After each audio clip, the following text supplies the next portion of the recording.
Welcome to the Slop Farm. Enjoy the video. You start by confirming prerequisites: subscription, resource group, and permissions. Next, create an Event Hub's namespace and pick the pricing tier and throughput units that match your ingest load. Once done, add an Event Hub within that namespace and set partition count and retention to balance ordering and storage costs.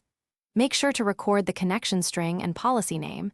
You will need them immediately to authenticate producers and consumers.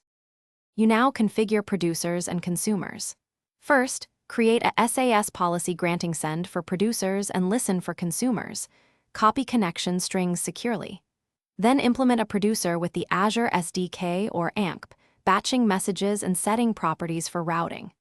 Once producers are sending, implement consumers with a consumer group, partition receivers, and checkpointing to track progress. Make sure to use a scalable ownership model so multiple consumers can share partitions without duplicate processing.